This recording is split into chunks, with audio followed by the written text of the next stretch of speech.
The small research outpost on Europa was quiet that day. Olivia Martinez sat at her communications station, her eyes fixed on the monitors that linked this tiny moon of Jupiter to the rest of human space. The year was 2157, and humanity had spread across several star systems. Olivia had been stationed here for almost a year, monitoring signals from Earth's far-flung colonies. It was a routine job most days. She would check for scheduled transmissions, log them, and forward reports to Commander Gregory Patel. But today would be different. The first hint came as a slight distortion on her audio feed. Olivia adjusted her headset, thinking it might be a technical issue. The distortion grew louder, forming into something that made her spine tingle. A wail. Not mechanical or artificial, but not entirely human either. What in the world? She whispered, quickly isolating the signal. Her fingers moved across the touchscreen, tracing the signal to its origin. The computer identified it coming from Proxima Centauri, Earth's oldest colony beyond the solar system. The wail continued, rising and falling in pitch. Now she could hear what sounded like human screams mixed with strange, unknown sounds. Olivia felt her heart rate quicken as she recorded the transmission. "Computer, verify Proxima Centauri authorization codes," she commanded. Verification failed. The system responded. No valid authorization detected. Olivia tried to steady her breathing. Protocol was clear. Any unverified transmission from a colony needed immediate attention. She pressed the alert button for Commander Patel. When the commander arrived minutes later, Olivia had already run 3 different analyses on the signal. "Sir, I picked up this transmission from Proxima Centauri about 10 minutes ago," she said, her voice professional despite her unease. Commander Patel was a tall man with gray at his temples and eyes that had seen 20 years of space service. He leaned over her station, listening carefully as she played the recording. The wail filled the small communications room. Even Patel, known for his calm demeanor, stiffened as he listened. "Play it again," he ordered. Olivia did as instructed. The sound was unlike anything either of them had heard before. A mixture of human pain and something utterly alien. "Have you tried standard communication protocols?" Patel asked. "Yes, sir." No response on any channel. The signal came through once and hasn't repeated. Patel's face grew serious. "Run a complete diagnostic on our systems first. I want to be sure this isn't some kind of glitch." While Olivia ran the checks, Patel stood with his arms crossed, staring at the data. The diagnostic came back clear. Their systems were functioning normally. "I'm sending this to Earth Command immediately," Patel decided. This isn't just interference or a technical problem. As Olivia prepared the data package for transmission to Earth, she noticed something odd in the spectral analysis. "Sir, look at these patterns. They don't match any known form of communication or natural space phenomena." Patel studied the display. The wail wasn't random. It contained structures and repetitions that suggested intelligence and purpose. "Add your observations to the report," he said quietly. The transmission to Earth Command took only minutes to send. After it was done, Patel ordered the outpost to heightened alert status. "We don't know what this means," he told his small crew of 12 researchers and technicians. "But until we hear back from Earth, we treat this as a potential emergency situation." Later that night, Olivia couldn't sleep. The wail played over and over in her mind. In her 8 years in communications, she had heard many strange things. Solar interference, signal bounces, even the occasional space debris hitting a transmitter. But nothing like this. She knew, somehow, that the sound meant trouble. What she didn't know yet was that her discovery would soon bring the full might of Earth's military machine to life, awakening a sleeping giant that hadn't fully flexed its power in generations. 3 days later, the response came. Earth Command was sending ships. Not just any ships, but the most powerful vessels in the fleet. Something about that wail had alarmed the highest levels of Earth's government. The signal Olivia Martinez had discovered was about to change human history forever. The signal reached Earth Military Command in less than a day. Deep beneath the Rocky Mountains, in a complex carved from the living rock, Admiral Laura Whitfield listened to the recording with growing concern. She had commanded Earth's defense forces for 7 years, but nothing had prepared her for this sound. "Play it again," she ordered the technician. The strange wail filled the room once more. Several officers shifted uncomfortably in their seats. The sound seemed to crawl under the skin, leaving an impression of wrongness that lingered even after it ended. "What do we know about Proxima Centauri's status?" Whitfield asked. Colonel Frank Dunn, head of communications, stepped forward.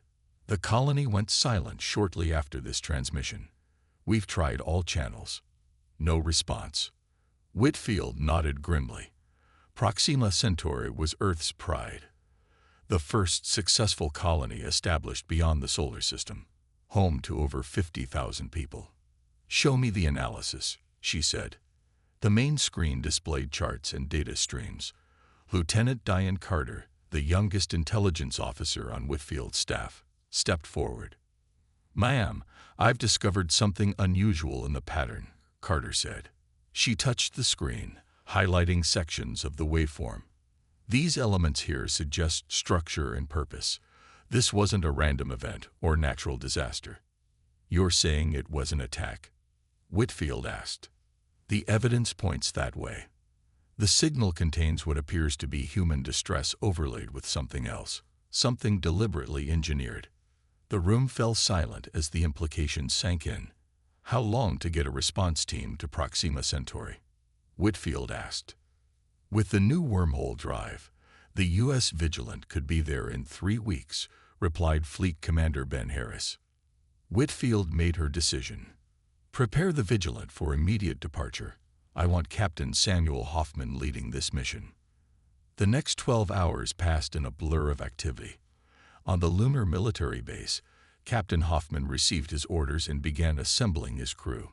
The U.S. Vigilant was Earth's newest and most advanced warship, equipped with technology that would have seemed like magic to previous generations. "We're going in hot," Hoffman told his officers in the ship's briefing room. "This is potentially first contact with a hostile non-human intelligence."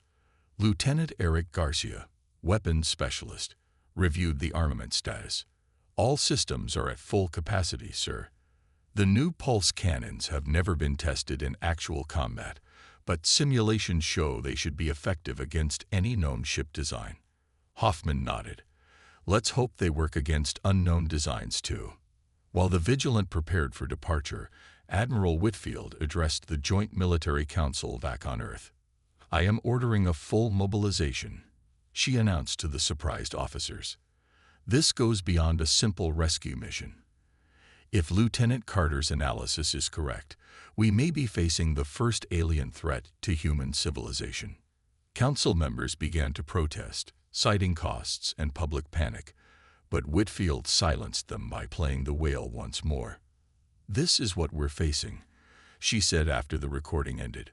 "I won't send one ship into potential slaughter. The Vigilant goes first, but I want the full might of Earth behind it." That evening, as the U.S. Vigilant broke orbit from the Moon, the largest military mobilization since the Mars Rebellion of 2119 began, ships were called back from patrols. Mothballed vessels were reactivated. Weapon factories increased production. Every colony in the solar system prepared its defense forces. Aboard the Vigilant, Captain Hoffman studied the signal analysis in his private quarters.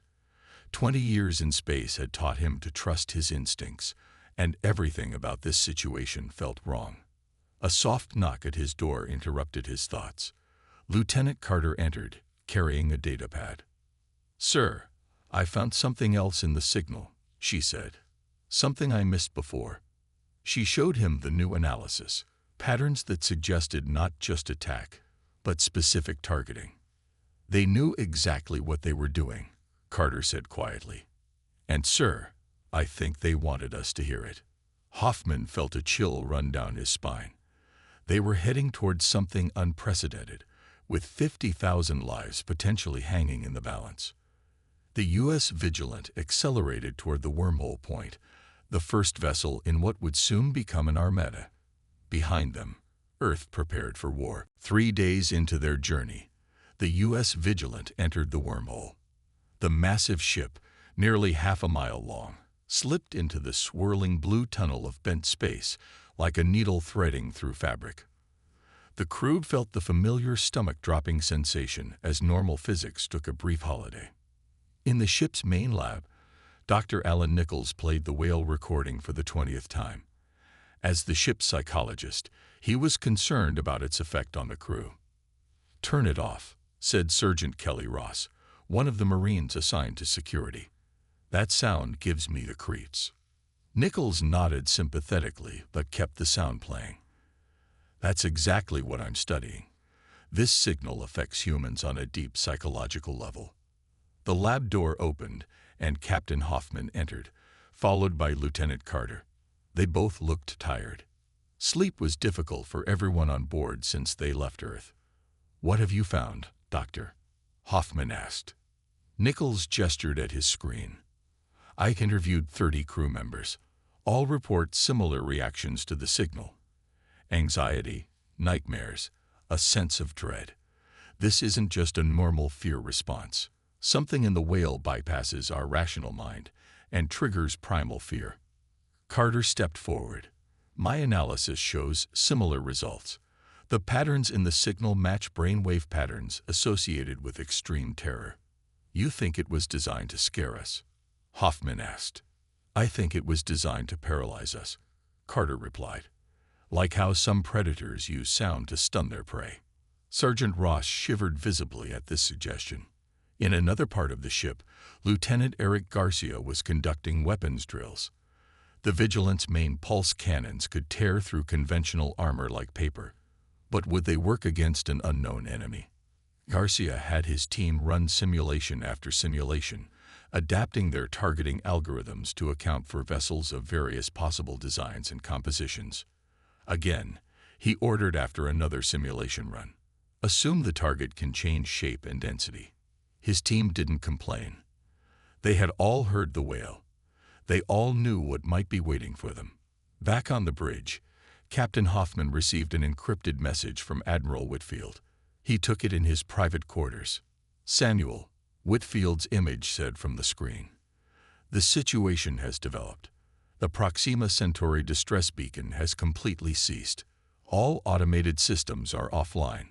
We're officially classifying this as a potential extinction-level event for the colony." Hoffman felt cold despite the room's comfortable temperature. Whitfield continued, "The full fleet is 6 weeks behind you. I know that leaves you alone for 3 weeks after you arrive, but we need eyes on the ground now. Your orders remain the same: assess, report, and survive. Do not engage unless absolutely necessary." After the message ended, Hoffman sat in silence for several minutes. 50,000 people might already be dead. His ship, impressive as it was, might be heading into a situation it couldn't handle alone. He called a meeting of his senior officers. "New intelligence," he told them once they had gathered. "Proxima Centauri is completely dark. No signals, no automated beacons, nothing." Dr. Nichols rubbed his temples. The colony had failsafes upon failsafes. For everything to go offline. "We're going to assume the worst," Hoffman said firmly. "Lieutenant Garcia, I want round-the-clock weapons readiness. Lieutenant Carter, continue analyzing that signal. Find anything that might give us an edge. Dr. Nichols, develop countermeasures for the psychological effects." As the meeting dispersed, Navigator Lisa Perry approached the captain. "Sir, at current speed, we'll exit the wormhole near Proxima Centauri in 18 days. Hoffman nodded. "Maintain course and speed. Whatever's waiting for us, I want to hit it with everything we've got if necessary."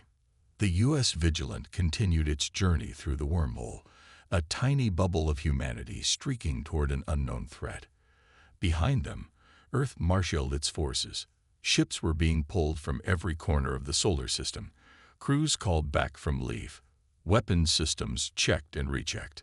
During sleep cycles, many crew members on the Vigilant reported the same dream. An endless darkness filled with that terrible wailing sound. Some began to wonder if they were sailing not toward a distress call, but toward a trap. The question no one dared ask aloud: would Earth's might arrive in time to matter? The U.S. Vigilant emerged from the wormhole with all systems at combat readiness. The darkness of normal space welcomed them, stars glittering against the void. Ahead lay the Proxima Centauri system, home to humanity's oldest extrasolar colony. Full sensor sweep, Captain Hoffman ordered, his voice steady despite the tension that filled the bridge. Silence fell as the crew waited. Lieutenant Kate Powell at the sensor station worked her controls with practiced efficiency. "Sir," she said after a moment, her voice tight with shock, "the orbital stations, they're gone." On the main view screen, the image shifted to show where Proxima Centauri's 3 orbital platforms should have been. Instead, there was only debris glittering sadly in the light of the system's red dwarf star. "Life signs on the planet?" Hoffman asked.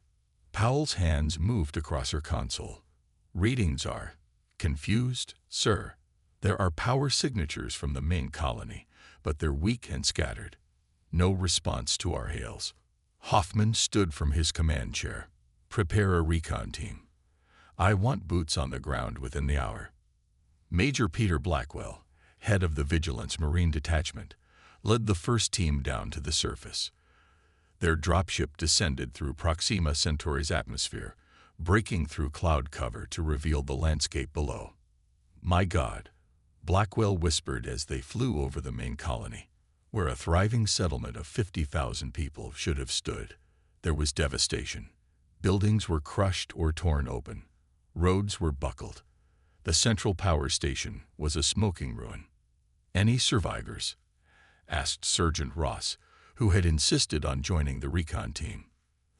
The dropship's sensors pinged softly. "Faint life signs detected," the pilot reported. "Multiple locations, mostly underground areas." They landed near what had been the colony's administrative center. The Marines moved out in formation, weapons ready, sensors scanning continuously. "Building ahead appears to have basement access," Blackwell said. "Life signs detected below." They approached cautiously, finding a door half blocked by rubble. Working together, they cleared enough debris to squeeze through. Inside, darkness greeted them. Their helmet lights cut through the gloom, revealing a scene of chaos.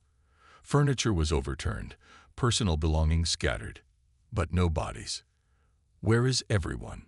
Ross wondered aloud. A noise from below made them freeze. Blackwell signaled, and they moved toward a stairwell, descending into the building's lower levels. The basement level was a designated shelter area. The heavy doors were dented inward but had held. Blackwell knocked, a distinct pattern that identified them as human military. After a long pause, the door opened a crack. A pale face peered out. "Earth military," Blackwell said clearly. "We're here to help." The door opened wider. Inside were 27 colonists, haggard and frightened. Many bore injuries. All looked as if they hadn't slept in days. A woman stepped forward. "I'm Dr. Linda Price, Colony Medical Officer," she said, her voice rough from disuse. "You're the first humans we've seen in 10 days. Back on the Vigilant, Captain Hoffman received the first reports from the surface with growing horror. The colony had been attacked without warning by creatures unlike anything humanity had encountered before. Lieutenant Carter joined him in the briefing room as the reports came in. "Sir, they're saying the creatures broadcast that wailing sound during the attack." Hoffman nodded grimly. "Dr. Price reports the sound paralyzed many colonists with fear, making them easy targets." "That confirms my theory," Carter said. "The wail is a weapon." More reports arrived from other recon teams. They have found survivors in underground bunkers, maintenance tunnels, and sealed emergency shelters. Perhaps 2,000 colonists had survived from a population of 50,000. Dr. Price was brought aboard the Vigilant to brief the captain directly. Her hand shook as she accepted a warm drink. "They came without warning," she explained. "Ships like nothing we'd ever seen. They'd broadcast that sound and people just froze. Some collapsed. Others ran in blind panic." What did they look like? Hoffman asked. Price shuddered. Tall, thin, moving wrong, like their joints bent in too many places. They took people. Alive, not dead. They seemed to feed on fear somehow. Lieutenant Carter, reviewing sensor data at a nearby console, suddenly stiffened. Captain, I'm detecting unusual energy readings at the edge of the system. Hoffman turned to her. Source. Unknown design, she replied. But the energy signature matches traces found near the colony ruins. The implications were clear. The attackers had returned.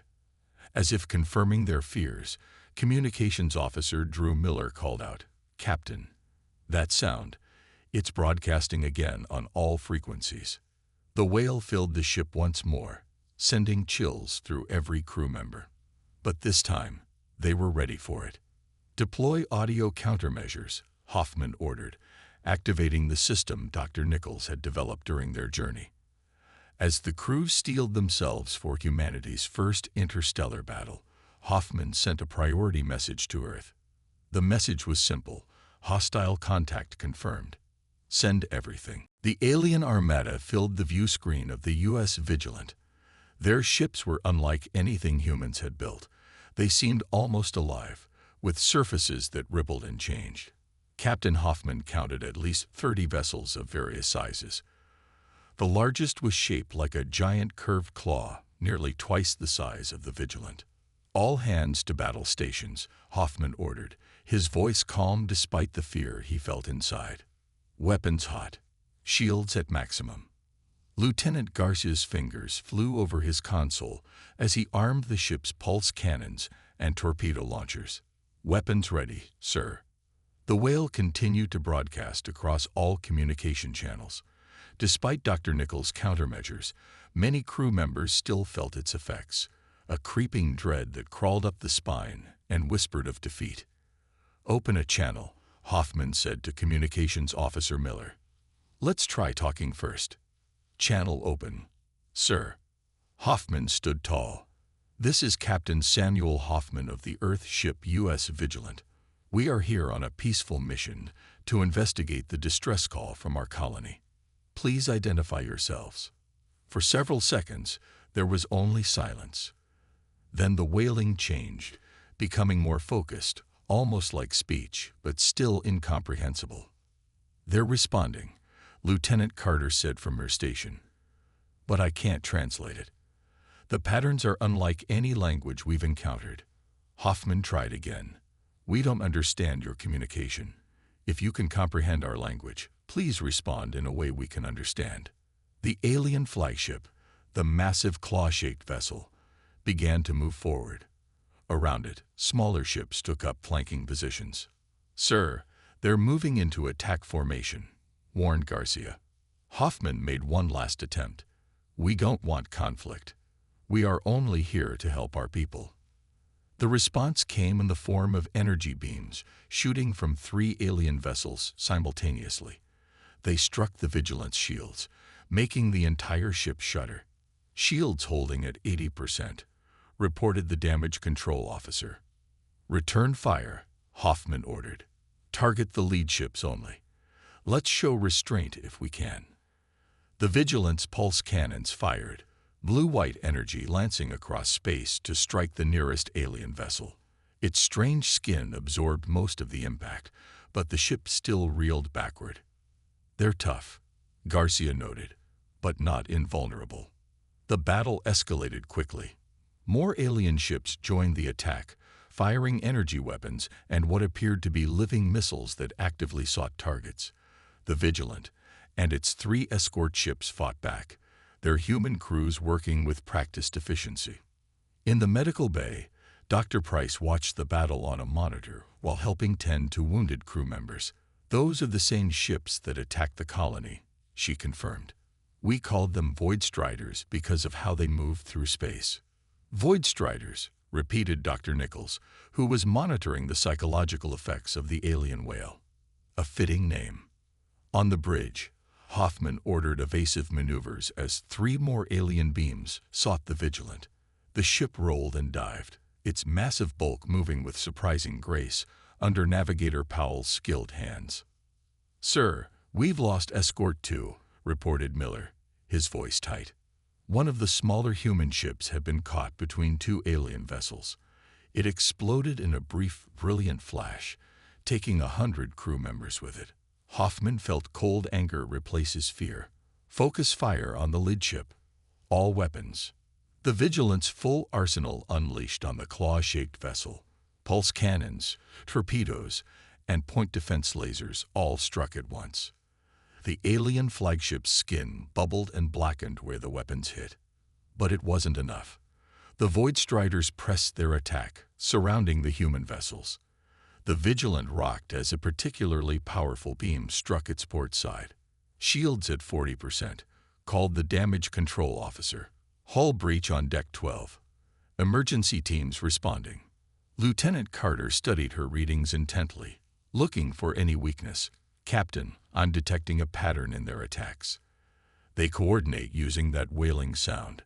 It's not just a weapon against us, it's how they communicate." Dr. Nichols, who had joined the bridge crew, added, "If we could disrupt it somehow." Hoffman looked between them. "Give me options. Quickly." As the battle raged around them, Carter and Nichols worked together, analyzing the whale's patterns.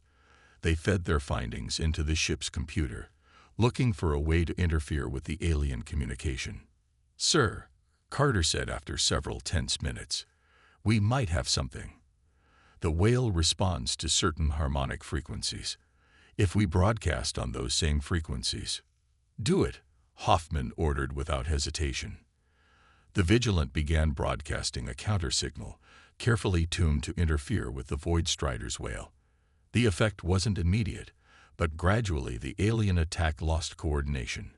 Ships that had moved in perfect harmony began to get in each other's way. "It's working," Carter said, unable to keep the excitement from her voice. Hoffman pressed the advantage. "All ships, concentrate fire on their flagship. Use the holes in their defense." The human vessels fought with renewed vigor, pushing back against the alien force that had destroyed a colony and threatened to do the same to them.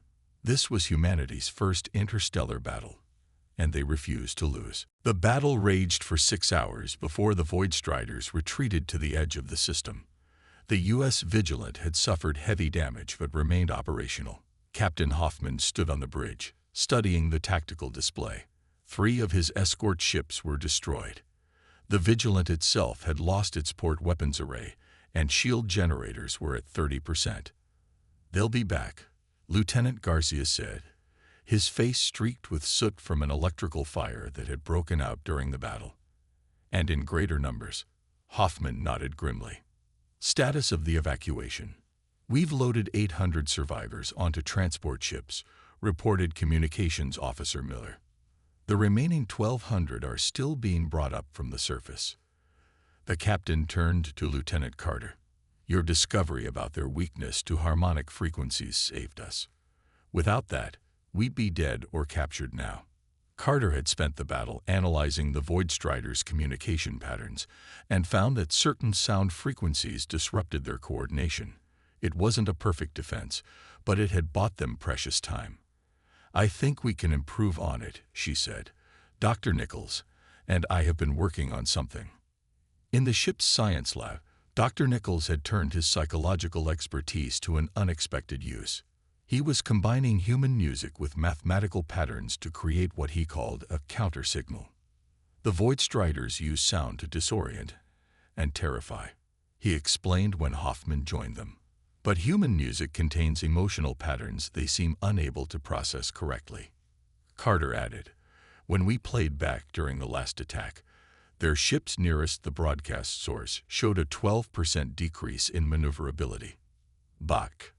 Hoffman asked, surprised. "Any human music works," Nichols said. "It seems to be the emotional content they can't handle. They feed on fear and pain, but other emotions confuse them." Back on Earth, Admiral Whitfield received Hoffman's battle report with grim satisfaction. Her decision to mobilize the fleet had been validated. The first wave of reinforcements was already halfway to Proxima Centauri, with more to follow. Operation Thunderstrike is now in full effect. She announced to the Joint Military Council, every ship we have, every weapon, every soldier. Massive warships departed from their docks around Mars. The Jupiter Defense Fleet broke orbit and set course for the wormhole entry point. Training operations were cut short as cadet vessels were pulled into active service. Earth had not mobilized on this scale in generations. At Proxima Centauri, the U.S. Vigilant prepared for the next encounter. Hoffman ordered the ship's communication arrays repurposed to broadcast the counter signal over a wider area. "We can't defeat their entire fleet," he told his officers, "but we can hold until reinforcements arrive if we're smart about this." Lieutenant Garcia had his weapons teams working around the clock to repair the damaged systems. "The pulse cannons are at 80% capacity, sir. We've rigged the remaining torpedoes with harmonic generators based on Dr. Nichols' specifications." In the medical bay, Dr. Price worked with the ship's doctors to treat the colonial survivors. Many were still in shock, but others wanted to help. "They took my family," said Joe Harris, a mining engineer who had hidden in an ore processing tunnel during the attack. "I want to fight back." Hoffman approved the formation of a civilian auxiliary. Those with technical skills were assigned to repair teams. Others helped care for the wounded or assisted in analyzing data about the enemy. 3 days after the first battle, sensors detected movement. The Void Strider fleet was advancing again, now twice as large as before. "They've adapted their hull configuration," Carter reported, studying the incoming data. "They're trying to shield themselves from our countersignal." Hoffman's face was set with determination. "Prepare all weapons. Position our damaged sections away from their approach vector, and broadcast the countersignal at maximum power." As the alien armada closed in, the Vigilant stood its ground. The modified communication arrays pulsed with sound, human music, layered with mathematical patterns designed to disrupt the Void Strider's psychic attacks. The first shots were fired at extreme range. Energy beams lanced out from the Void Strider vessels, met by the Vigilant's pulse cannons. Just as the battle was joined, a wormhole opened behind the human ship. Through it came the vanguard of Earth's response. 20 warships led by the massive dreadnought U.S. Defiance. Admiral Whitfield's voice came through clearly on the command channel. "Captain Hoffman, this is Admiral Whitfield. The cavalry has arrived. Let's show these creatures what happens when they attack humanity." The tide of battle was about to turn. The arrival of the U.S. Defiance changed everything. The massive dreadnought was 3 times the size of the Vigilant, bristling with weapons and surrounded by smaller but equally deadly escort ships. Captain Hoffman felt relief wash over him as Admiral Whitfield's fleet moved into defensive formation alongside his battered vessel. "Transfer all tactical data to the Defiance," Hoffman ordered his crew. "Make sure they know about the countersignal." Within minutes, the new fleet had integrated the Vigilant's discoveries into their battle plans. Human music blasted from the communication arrays of all 21 ships, creating an overlapping shield of sound that made the Void Strider vessels hesitate in their approach. "Captain Hoffman, please report to the Defiance for immediate briefing," came the order from Admiral Whitfield. As his shuttle crossed the space between ships, Hoffman watched the massive human fleet that was gathering. Through the wormhole came more ships every hour, carriers with fighter squadrons, heavy cruisers with city-destroying weapons, fast attack vessels bristling with torpedoes. Earth was sending everything it had. Aboard the Defiance, Hoffman was escorted directly to the command center. Admiral Whitfield stood at the central tactical table, surrounded by her staff. She was shorter than Hoffman expected, but her presence filled the room.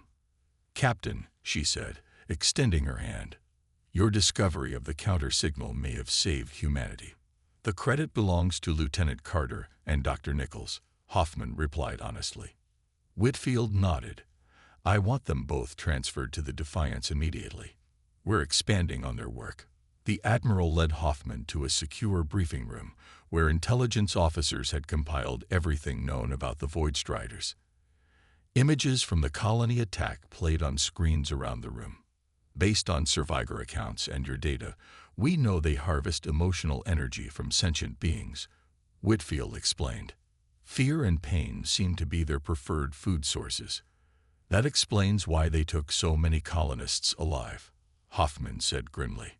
Exactly. We believe they keep their captives in a state of constant terror.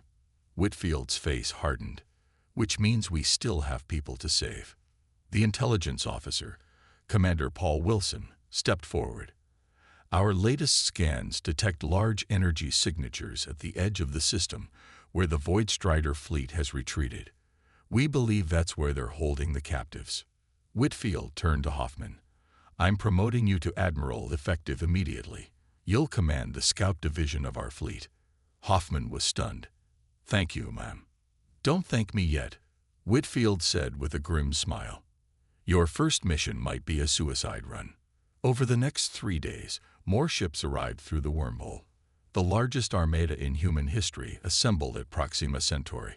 Over 3,000 vessels ranging from massive dreadnoughts to nimble fighters. Lieutenant Carter and Dr. Nichols worked with the Defiance's science team to improve the counter-signal. They discovered that human emotions like courage, defiance, and hope seemed particularly toxic to the Void Striders. It's as if they've never encountered these emotional patterns before, Dr. Nichols explained during a briefing.